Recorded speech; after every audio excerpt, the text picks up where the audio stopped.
Hola, ¿qué tal? Welcome to the channel where we want you to be happier traveling throughout the Iberian Peninsula with the help of our videos and of our self-guided walking tours. And welcome to a new session of questions and answers, today including a last-minute update on a very important change for many travelers visiting Europe, the introduction from today of EES. A quick summary of how these Q&A sessions work. You have a question for us. If you want a quick answer, find a video related to the question, fire away, and within a day you will get an answer as we attempt to reply to all incoming questions every 24 hours. But if you cannot find a video related to your question or are not on a rush, leave your question at the commentary box down below here or in other Q&A videos, and we will reply to it on the next Q&A session. The next session, by the way, is due to air during the second half of December, just before Christmas. Let's start with 3 quick clarifications that we repeat in all our Q&A videos. First one, never fail to read the first comment below the videos we publish, where we post any updates that may have occurred, as well as corrections. Prices, schedules, everything changes, and those of us who create videos can only reflect those changes in the comments, as videos cannot be edited once they have been published. Second, the more help you give us, the better we can help you. Date of your trip, origin, number of days, destination, help us help you. And the third question is ETIAS, a permit that will be required to travel to Europe. It will not come into force before the second half of 2026, and we would not rule out a further delay. For now, rest assured, there is no need to worry about it. But the big news is that EES comes into force today. EES, Entry-Exit System, is an automated IT system to digitally record the entry and exit of non-European Union nationals crossing the Schengen area external borders. It replaces manual passport stamping, collecting biometric data like fingerprints and facial images and other travel information. It will be progressively implemented at all participating border crossings over a 6-month period, becoming fully operational by April 2026. Now, you might have seen videos about EES, but up until now, they were all based on guesswork, and no one knew for sure what it was going to look like.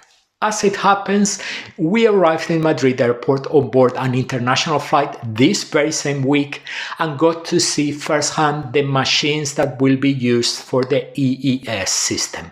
There are plenty of them in the immigration area where you cannot take photos or videos, but we spotted the ones we show you now just before the immigration area. There are many machines at Madrid airport. As we haven't gone through the system, we can only present to you a few important points related to EES you should be aware of based on informed guesswork. They are: the EES system will apply to non-European nationals. Before you reach the immigration booth, you will have to register yourself using the machines. Your fingerprints and photograph will be collected at this stage. Then you will proceed to the immigration cabins as before. The system will be introduced gradually, so that means that not every airport will begin its implementation today on 12 October. And non-European residents in the European Union will not be subject to EES.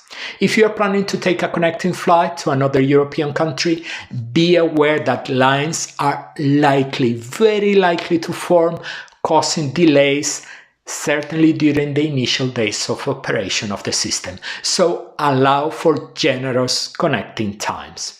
When we update our video on immigration requirements next year, we will share all we have learned about EES since today. But so far, that's the information we have. And a final comment before we deal with your questions. Many people get in touch because they would like to meet us and take us out for dinner as a way of saying thanks for the help provided. We do appreciate the gesture, but unfortunately, that is not something we are capable of doing as we have a work schedule and don't live in the center of our city. The best way of supporting the channel is to watch our videos from beginning to end. And if you still want to say thanks in a special way, we have created an account at the website Buy Me a Coffee where you can invite us to a few virtual coffees if you wish to. We will leave the link in the first comment below the video, along with the links to all the resources we mentioned along the program. And now with your questions, we have added some interesting questions from viewers of our Spanish and Portuguese language channels as well. Verdi T wants to know, thank you Tony and Cecilia for all the info. We really enjoy your videos. My husband and I will be visiting Spain for 3 weeks and traveling by bus and train between cities starting in October. We land in Madrid first and we are staying in Fuenlabrada. I see there is construction with the train system now, and I think during the time we will be there. My question to you is, which alternative of transportation would you recommend we take from Madrid airport to Fuenlabrada? Hello, Fuenlabrada is a city in Madrid's metropolitan area on the opposite end of the airport. The easiest public transport option involves riding 3 train lines, so not knowing exactly where you're heading, and remember what we said about you helping us help you, giving us as much info as possible, we would suggest taking a ride-sharing service from the airport. It would be cheaper than a taxi. Adriano says, I went to Spain thanks to your help and I'm looking forward to discover new places I haven't been to yet. For example, Mérida. Should I go through Spain or through Portugal? Adriano, it all depends on how you have set up the itinerary for your next trip.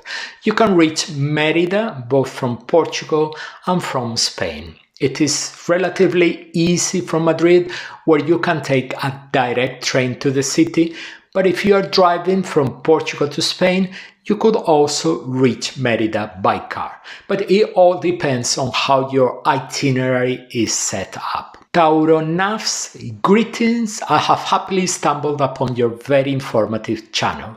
Thank you. I have a question regarding the public transport in the Castilla-La Mancha region. Cuenca and Alarcón are 2 places I have always wanted to visit in Spain. My idea is to stay in Cuenca for a few days and from there do a day trip to Alarcón. I understand that Cuenca is well connected from Madrid or Valencia by train. However, I can't find any information about transport to Alarcón. Could you please enlighten me on the matter? Thank you a lot. Hello. Indeed, you can take a high-speed train from Madrid or Valencia to Cuenca.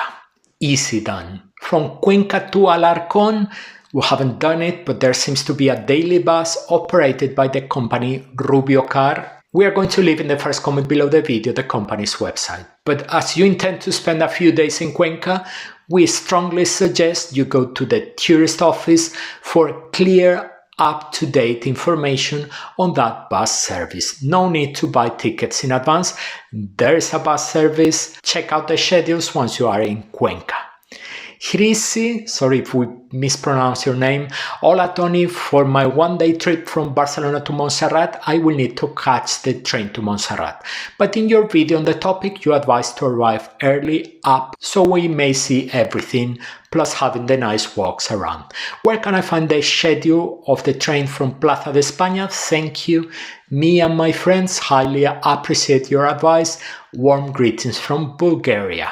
Hello Grisi, we are going to leave a link where you can check the schedule of the trains. Theoretically, you could reach the base of the mountain at around 7 a.m. but you wouldn't want to do that because you will have to get up really early and the rack railway only begins to operate just before 8 a.m. Check out those schedules and have a great trip to Montserrat. All the best to you and your friends.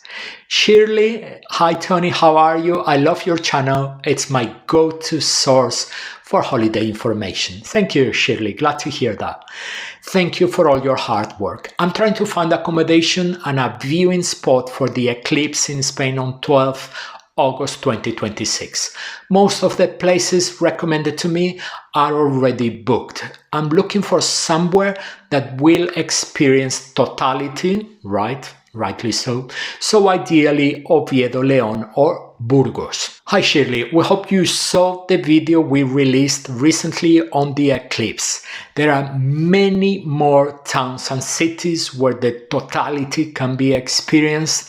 It's not just Oviedo, León or Burgos. Give Soria or Aragon a go to. Many destinations there where you are likely to find accommodation. Facundo says, hi Tony, I'm from Argentina and this is the first time my family and I will be traveling to Spain for New Year's. We arrive in Barcelona on January the 1st. There are 5 adults in our group and we would like to know if the Christmas decorations will still be up in the streets of Barcelona and Madrid around that time, and if so, until when. And we would also like to know if the winter sales last until 6th January. Excellent channel. Hi Facundo, Christmas lights usually go until at least 6th of January. That's Dia de Reyes. From that date on, you can no longer take them for granted. Sales traditionally begin on the 7th of January, although in recent years some shops begin them a few days earlier than that, and they go until the end of February. Mary says, hello Tony and Cecilia, I'm Mary from Chile. First of all, congratulations on such an excellent travel channel. I will be traveling to Europe from the end of January until February 18th. I will be spending 3 days in Barcelona and would like to know if it's feasible to start at 10 a.m. at the Sagrada Familia and then move on to Park Güell. Mary, if you enter the Sagrada Familia at 10 a.m., you are likely to spend at least a minimum of 2 hours, maybe 3 hours, so 10, 11, 12, 1 o'clock. It's too late to go to Park Güell. What we would do is try to enter the Sagrada Familia at the first available time slot and then visit the amazing Hospital de Sant Pau, the underrated destination in Barcelona. It is just a 15-minute walk from the Sagrada Familia, and leave Park Güell for the afternoon or for another day. Adrian says, thank you for all your hard work on this content. We want to organize a family trip to the Canary Islands this fall. Which island would you recommend and where should we stay? It's a family trip, but without children, just to clarify. Regards. Adrian, each island is different from the other, so theoretically you could choose any of them. We have only been to 3 of them and our heart lies in Lanzarote. If you can afford an entire week, that's the destination we would recommend. We have several videos on the channel dedicated to Lanzarote, links below this video. Jorge wants to know how far in advance can I buy train tickets in Portugal?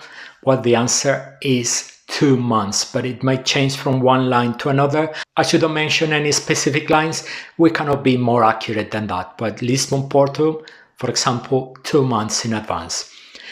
Juan says, hi Tony, what's the best way to travel to Madrid from Porto? Is there a train? Juan, there is no train, and we'll leave you a link to the video where we explain how to travel from Spain to Portugal, including Madrid to Porto. You either ride a bus or take a plane. Annabella, hello Tony, this is Annabella from Argentina. Last November we took a wonderful trip from León, El Bierzo, Asturias, Cantabria, and finally to the Basque Country. We rented a car, and although thank God everything went well, I would like you to do a piece on car rental, things to keep in mind, and so on. We felt a little insecure because the company didn't give us a spare tire, among other things. We drove through small towns and rural roads. It was a good experience and the best means of transportation to connect those destinations. But on the other hand, we were tense. I would be interested to hear your opinion. My regards to both of you. Hi Annabella. It's a pity you didn't see it because the channel has a video with car rental tips in Spain and Portugal for quite a while now. We will leave the link below so you and other people interested can check it out. And yes, most modern cars in Spain don't come with a spare tire. They either come with a substitute spare tire, which is a very thin one that will last you for 30 kilometers to get to the nearest town, or nothing at all. The idea is that if you have a flat tire, you will call assistance. That's the way it works. And finally, when a friend of the channel for quite some time would like to know how we got started with it. And to be able to reply to your question when, we need to go back a couple of decades. I moved to Brazil in 2001. I was living in Scotland. And shortly after that, I started a travel blog sharing travel tips on Brazil.